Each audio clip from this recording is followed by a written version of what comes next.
Let's do a quick check-in. Raise your hand if you've ever felt proud of being busy, like having a packed schedule makes you feel accomplished or important. Now keep your hands raised. Look around. You'll see that you're not alone. You guys could put your hands down now. That pride, that instinct to feel validated by exhaustion, that's culture. When people ask me what I do in my free time, I laugh. Free time? What's that? Between school, piano lessons, Chinese lessons, math lessons, French lessons, and swimming lessons, my calendar looks like it's straight out of a productivity manual. If being busy were a sport, I'll be winning so many gold medals. From the outside, it looks impressive, but let me ask you, does anyone ever look at their packed schedule and think, this is working, right? Because here's what I've learned. We don't just live busy lives, we live in a culture that celebrates busyness. Culture isn't just food, clothing, or traditions. Culture is what we praise, what we reward, what we quietly expect from one another.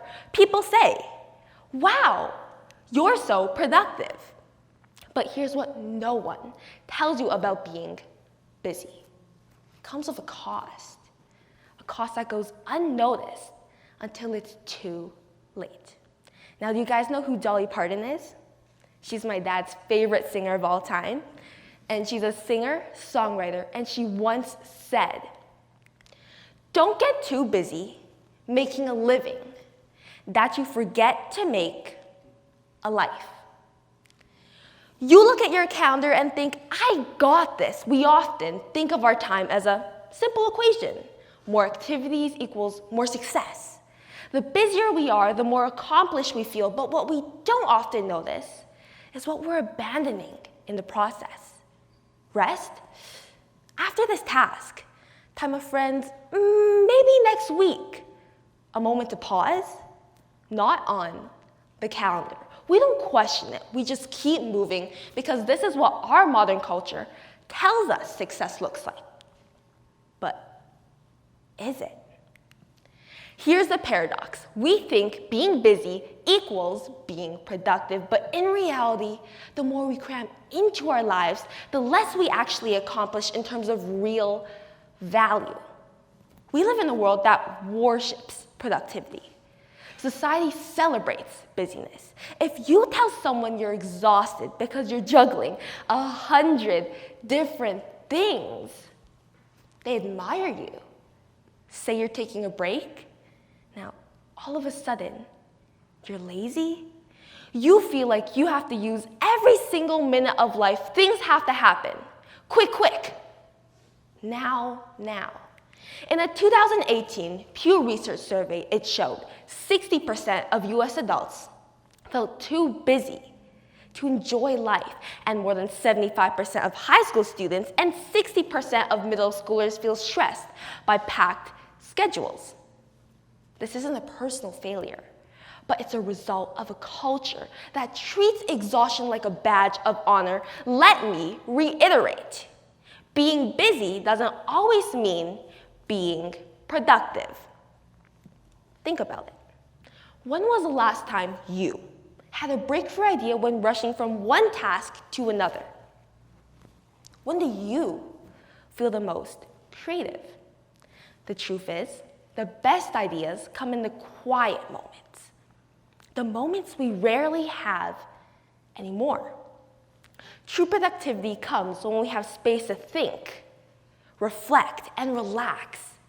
When every hour is filled, we have no room to think, let alone grow. I started noticing this in my own life. You see, I used to love playing the piano. It was an escape from reality when, things got tough.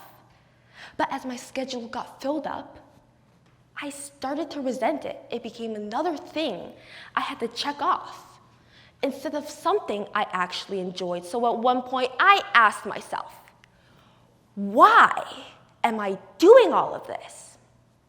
Now, this wasn't the first time I had asked, but it was the first time I actually listened to the answer. I was doing all of this because this is what our culture told me success looks like.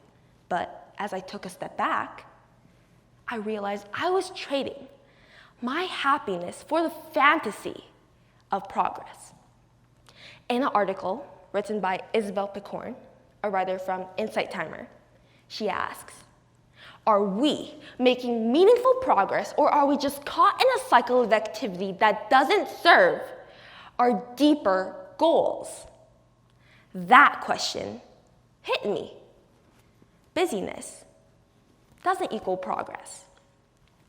Now, the hidden cost of being busy isn't just physical exhaustion. It's missing out on life itself and what we gave up along the way. It's the conversations we don't have because we can't find the time.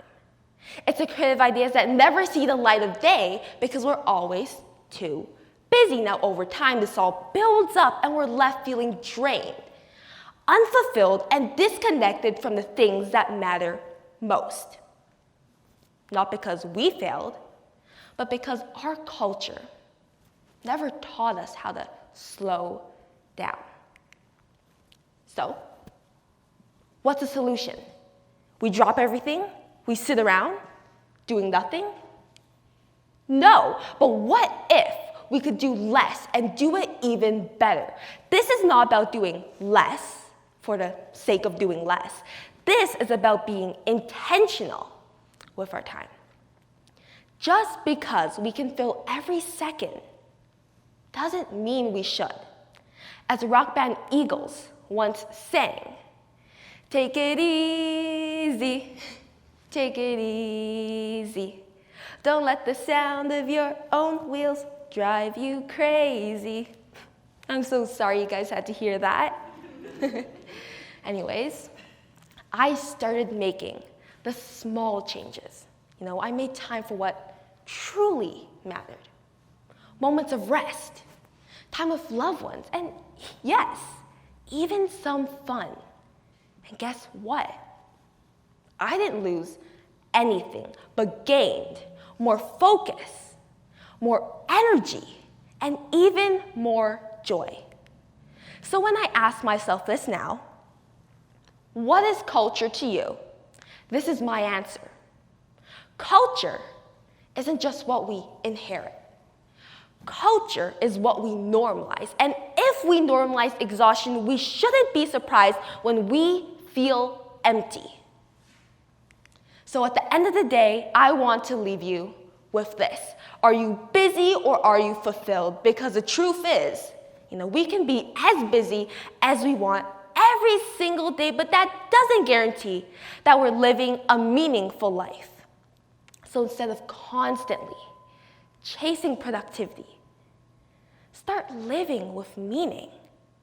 Give yourself permission to slow down, to do less, but with more intention. True success isn't measured by how much we do, but by how much we experience and enjoy along the way.